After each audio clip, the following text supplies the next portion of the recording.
Good morning, guys. I'm Jatin Verma. Hope you guys are doing fine. So, guys, I welcome to this daily The Hindu editorial analysis for 19th of June 2018.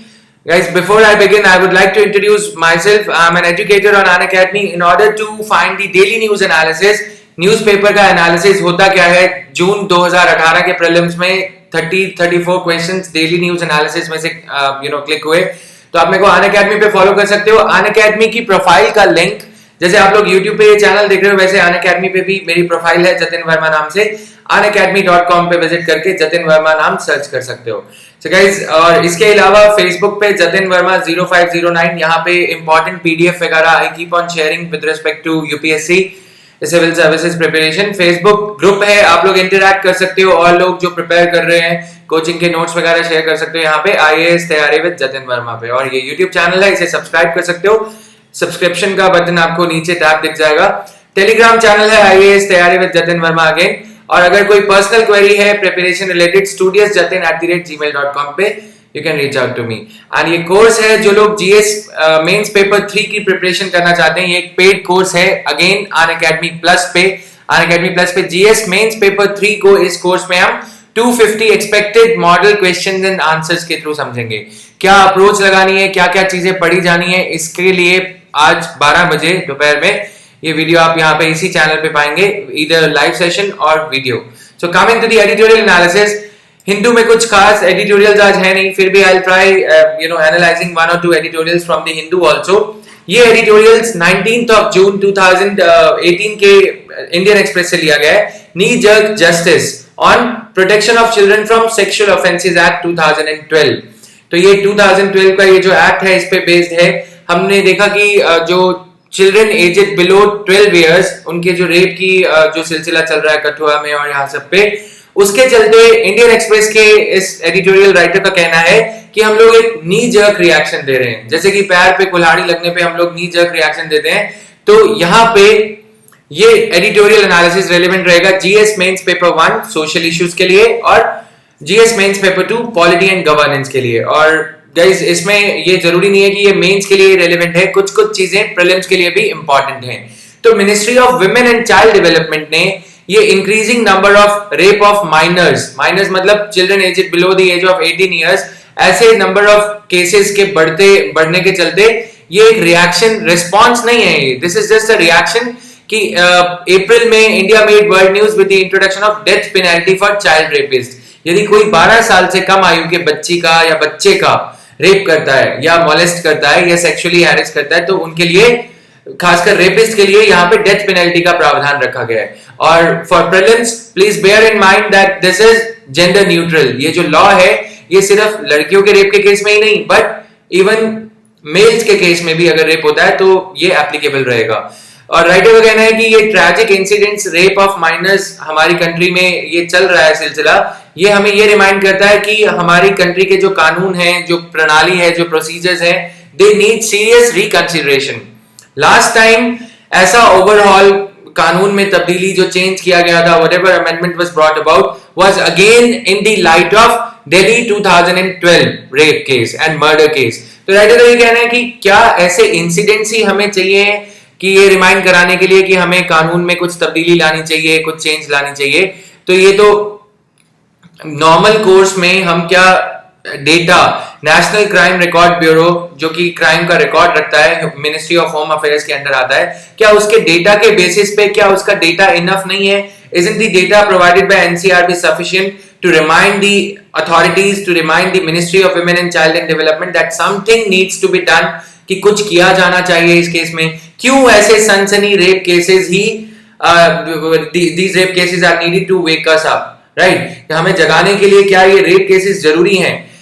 और उससे पहले writer का कहना है Vishakha incident हुआ था 1997 में, तब सुप्रीम कोर्ट ने Vishakha guidelines for sexual harassment, prevention of sexual harassment at work place के लिए ये किया गया था. Now इनइफेक्टिवनेस of the reactionary law making. Reactionary law making, हमें रिस्पॉन्सिव लॉ मेकिंग चाहिए. रिएक्शनरी लॉ मेकिंग कई बार हम वी गो बियॉन्ड, जैसे कि डेथ पेनल्टी. अब राइटर यहाँ पे इस एडिटोरियल में डेथ पेनल्टी के लेकुने, डेथ पेनल्टी अगर हम प्रोविजन रखते हैं चाइल्ड रेप केसेस में, उसकी क्या क्या खामियाजे हो सकते हैं उसके बारे में बात करेंगे यहाँ पे. Amendments in the Criminal Law and Protection of Children from Sexual Offences Act, ये उन्नाव और कठुआ रेप केसेस के चलते जो कंट्री में एक न्यूज मीडिया में, टीवी न्यूज मीडिया में ये सब देखने को मिला, तो हमारे देश की अंतरात्मा को, कंट्रीज कॉन्शियंस हैज बीन शेकन, तो उसके चलते ही हमने ये रिएक्शन है, राइटर का ये कहना है कि ये इनइफेक्टिव होता है, ये रिएक्शनरी लॉ मेकिंग ज्यादा कारगर साबित नहीं होता। कैसे? सबसे पहले बात करते हैं फैक्ट्स की कि क्या क्या चेंजेस लाए जा रहे हैं। New reforms that have been proposed to the Indian penal code, IPC में चेंजेस लाए जाएंगे, उसके चलते protection of children from sexual offences act अपने आप स्ट्रेंथन हो जाएगा। सबसे पहले अगर कोई इंसान माइनर गर्ल का रेप करता है below the age of 12 years, then punishment shall be rigorous imprisonment of at least 20 years, और या इसे एक्सटेंड किया जा सकता है लाइफ इम्प्रिजनमेंट, मतलब उम्र भर की सजा, और डेथ भी यहाँ पे प्रावधान है, डेथ का भी प्रावधान है कि फांसी की सजा भी सुनाई जा सकती है।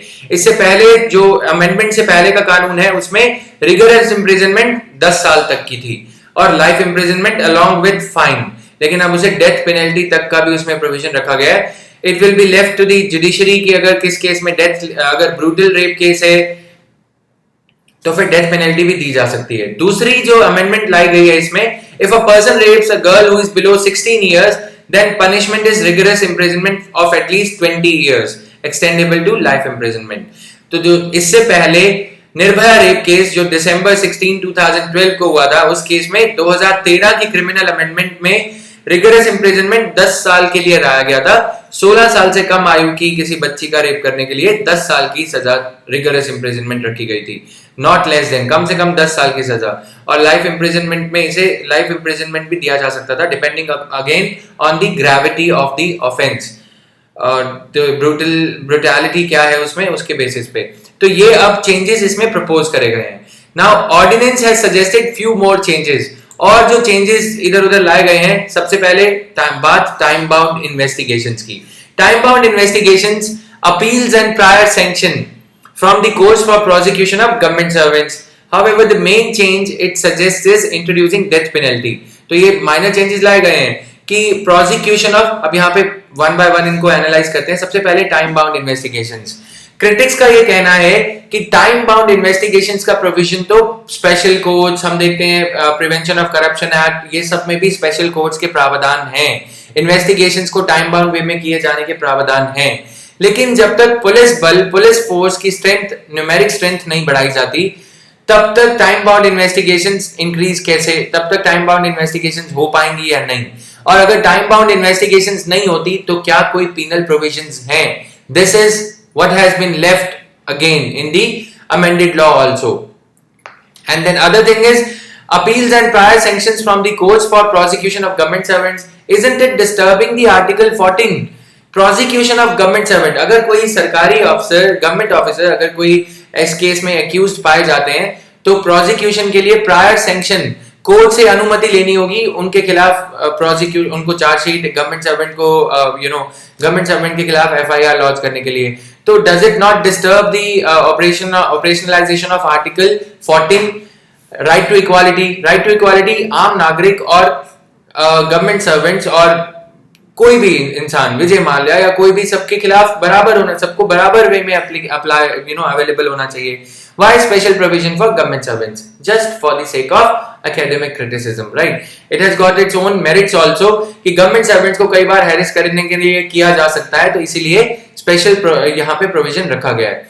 लेकिन मेन चेंज यहाँ पे क्या है? Death penalty for rape of a minor below the age of 12 years.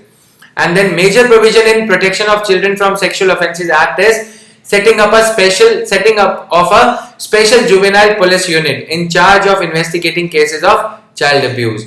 यहाँ पे इसे इस वे से सोचा गया था कि protection against the police intimidating children either intentionally or unintentionally. Yet no mention of special juvenile police unit can be found in many cases. तो अगर ये सोचा ही गया था कि पुलिस से बच्चों को बचाने के लिए, कई बार पुलिस ऐसे केसेस में पाया गया है कि पुलिस खुद ही दोषी होती है, कई जिन केसेस में पाया गया है हम उन्हीं केसेस की बात कर रहे हैं। We are confining ourselves only to the cases in which police has been found guilty, मतलब जब बाढ़ ही खेत को खाने पे आ जाए, ये वो वाला काम है। लेकिन कई केसेस में स्पेशल जुवेनाइल पुलिस यूनिट का मेंशन ही नहीं होता ऐसे चाइल्ड अब्यूज केसेस में। Similarly, with various provisions for security and the care of victim under Protection of Children from Sexual Offences Act. The statement of a child should be taken at the residence of a child or the place जहाँ पे बच्चा खुद को सुरक्षित feel करे, wherever the child feels he or she, जैसा मैंने बताया ये जेंडर न्यूट्रल है, 12 साल से कम उम्र का कोई लड़का हो या लड़की, मतलब जेंडर न्यूट्रलिटी इसमें कंपोनेंट है। तो लेडी पुलिस ऑफिसर ही ये बयान बच्चे से जो मतलब अटेस्टेशन इसमें लिया जाता है, तो ये जो लिया जाएगा ये लेडी पुलिस ऑफिसर द्वारा लिया जाए। और इसमें क्या है कि ओवरसाइट की रिक्वायरमेंट होगी। जब ऐसे प्रावधान हम लॉ में इनकॉर्पोरेट तो कर सकते हैं, but whether they are being implemented or not, we require oversight. Who is gonna oversight? There are bodies, जैसे कि हम यहाँ पे बॉडीज तो हैं, अगर हम बात करें national commission for protection of child rights की, एनसीपीसीआर इस एक्ट को इंप्लीमेंट करने के लिए सुपरवाइजरी रोल, एनसीपीसीआर जो कि ministry of women and child development के अंडर आता है, उन्हें दिया गया है। या फिर national human rights commission can take on to itself this task of oversight कि वेदर लेडी पुलिस ऑफिसर क्या बच्चे के घर पे भेजा जा रहा है या नहीं। अच्छी अच्छी बातें करने से कुछ नहीं होगा यहाँ पे, राइट। इम्प्लीमेंटेशन एनफोर्स करते टाइम क्या ओवरसाइट मैकेनिज्म है, क्या पर्याप्त नंबर में, whether the lady police officers are available in every city police station, in every police unit और नॉट, ये भी देखा जाना चाहिए। तो in the Kathua case for instance the name of the victim was highlighted, मतलब राइटर ये कह रहे हैं कि कहने को तो हमने ये है कि प्राइवेसी यहाँ पे रखी जाएगी, सीक्रेसी रखी जाएगी, कि चाइल्ड विक्टिम का नाम, यहाँ पे चाइल्ड विक्टिम का नाम रिवील नहीं किया जाएगा टीवी न्यूज मीडिया में और ये सब। लेकिन ये टीवी न्यूज मीडिया चैनल्स भी मतलब सनसनी सेंसेशनलाइज करने के लिए न्यूज को बच्चे का नाम रिवील कर देंगे और ये सब, लेकिन ऐसे केस में कुछ होता नहीं है। तो हम यहाँ पे role of media and social issues, sensitive issues like rape of a child, इसे भी हम क्रिटिसाइज कर सकते हैं, wherever you find it right, आप इसे साइट कर सकते हो। तो यहाँ पे सेक्शन 228A आईपीसी का ये कहता है स्ट्रिक्टली इसे प्रोहिबिट किया जाए। निर्भया का नाम हम निर्भया जानते हैं, जबकि उसका रियल नाम काफी लोगों को नहीं पता, कईयों को नहीं पता, राइट। तो इसीलिए कोई नाम, मतलब ये जो आइडेंटिटी है विक्टिमाइज ना किया जाए आइडेंटिटी रिवील करके, इसलिए ये गुप्त रखा जाता है। लेकिन media, right. Now the prospect of harsh punishment, writer अब यहाँ पे एनालाइज करते हैं कि हार्श पनिशमेंट से क्या होता है, कि डेथ पेनल्टी का प्रावधान रखने से क्या होता है कि कई बार जो दोषी है, जो कल्प्रिट है इस केस में, वो कई बार बच्चे की जान ले लेते हैं, बिकॉज ना रहेगा प्रूफ, ना रहेगा बच्चा, ना रहेगा प्रूफ। तो ऐसे केस में थ्रेट टू द विक्टिम ज्यादा है इस केस में, ना कि मतलब आवाज को कंप्लीटली साइलेंस कर देना। NCRB data reveals that in more than 96% of child sex abuse cases, the perpetrator is a close relative or member of the family. तो ऐसे केस में हार्श पनिशमेंट कई बार, this is why children often they find it difficult to confess, मतलब police में complaint नहीं करी जाती क्योंकि क्लोज रिलेटिव के द्वारा। NCRB का डेटा ये कहता है, मिनिस्ट्री ऑफ होम अफेयर्स के अंडर ये बॉडी है, national crime records bureau. Parents often try to resolve matters of abuse themselves, मतलब आपस में ही मामला घर की चार दीवारों में सुलझा लिया जाता है, due to stigma that is associated with such crimes। तो harsher punishments for the perpetrator, मतलब जो यहाँ पे आरोप, जिन पे आरोप लगाया गया है, जो accused हैं, can quickly become harsher threats for the victim as the accused may go to any extent to protect themselves। मतलब यहाँ पे बच्चे को एलिमिनेट भी किया जा सकता है, क्योंकि मतलब इस केस में ये matter should not come to light at all. तो अगर मतलब ऐसे केस में ये और भी ज्यादा ये चिंता का विषय बन जाता है। इसीलिए रिएक्शनरी लॉ मेकिंग के खिलाफ, जहां से हमने बिगिन किया, जहां से हमने एडिटोरियल स्टार्ट किया, राइटर उसको क्रिटिसाइज कर रहे हैं। Worried for their own safety, जो परपेट्रेटर्स हैं, जो ऐसा क्राइम कर रहे हैं, चिल्ड्रन में choose not to provide testimony. तो बच्चों के ऊपर भी इसका असर पड़ेगा कि मतलब बच्चे जो है पुलिस के सामने बयान देंगे ही नहीं, क्योंकि बच्चों को ये लगेगा कि उन्हें मार ना दिया जाए कहीं, राइट। तो ये चीज है। For the POCSO act to be effective in protecting children who are sexually abused, it should go beyond relying on death penalty as a deterrent। मतलब death penalty एक मतलब लास्ट ऑप्शन होना चाहिए, it should go beyond। और क्या क्या चीजें करी जा सकती हैं, अच्छे सजेशन है राइटर की तरफ से। stricter enforcement of protections for abused children। Protections क्या क्या हैं, क्या क्या सुरक्षण के लिए जो कदम इसमें मैंडेट किए गए हैं, कि सीक्रेसी रखी जाएगी, प्राइवेसी ऑफ नेम रखा जाएगा, और इन कैमरा कोर्ट में प्रोसीडिंग्स होंगी वो इन कैमरा होंगी, और हाफ हार्टेड इन्वेस्टिगेशंस को पनिश किया जाए। मतलब कि कई बार क्या होता है कि जो कई बार पॉलिटिकल पार्टीज के जो प्रोमिनेंट नेम्स हैं, दिग्गज नेता होते हैं, फॉर्मर एमएलए या सिटिंग एमएलए, वो उनके खिलाफ इन्वेस्टिगेशन ऐसा हो जाता है कि वो ढीली पड़ जाती हैं, डेली डेलाइन रहता है उसमें, तो उसको ओवरकम किया जाना चाहिए। Do away with intimidating procedures. Intimidating procedures है मतलब जैसे कि रेप के केस में 2 फिंगर टेस्ट और ये सब जो अभी भी मेडिकल एरिना में किए जाते हैं, उनको खत्म किया जाना चाहिए। इंटिमिडेटिंग मतलब media should be completely band. Intimidate court room में मीडिया का क्या काम, ट्रायल बाय मीडिया बंद होना चाहिए, खासकर ऐसे केसेस में, ताकि child should feel secure in coming forward, right. Media camera already एक माइंड जो है मतलब वो प्रताड़ित है, परसिक्यूटेड माइंड है, तो उसके केस में और मीडिया द्वारा ये हार्श क्वेश्चनिंग और ये सब राइट टू ये क्वेश्चन दी, right to you know interview these child victims, उनके खिलाफ में बंद किया जाना चाहिए। Improve the overall sluggishness in the legal system.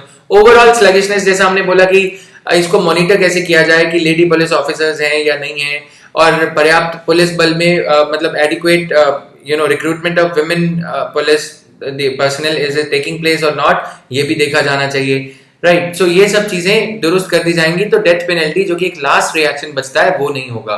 Death penalty और ये सबसे ज्यादा सही है कि जैसे निर्भया फंड में 1000 करोड़ रुपीस और हर साल बजट से कुछ पैसे ऐड करे जाते हैं, तो उस केस में सीसीटीवी कैमरास और better education, gender related education, ये सब दिया जाना चाहिए।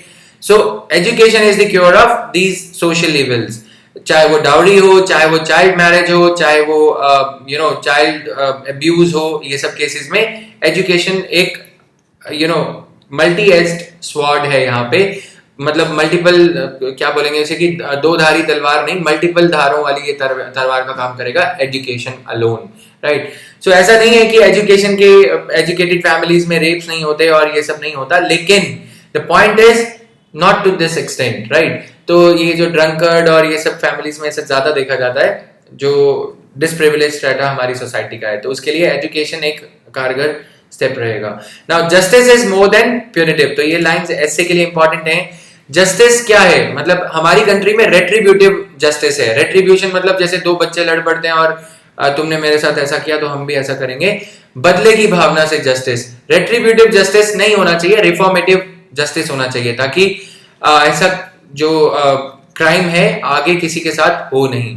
नी jerk reaction to the perpetrator of the injustice, ये सब। द चाइल्ड अब्यूज लॉ जैसा कि आज हमारी लॉ बुक में है, उसमें मल्टीपल प्रॉब्लम्स हैं, mostly stemming from its focus on the abuser. Focus किस पे, अब्यूजर पे। हमें अब एक नया फ्रेश लुक इसे देना चाहिए। सिस्टमिक फेलियर्स क्या हैं? सबसे पहले delay in justice, justice delayed is justice denied.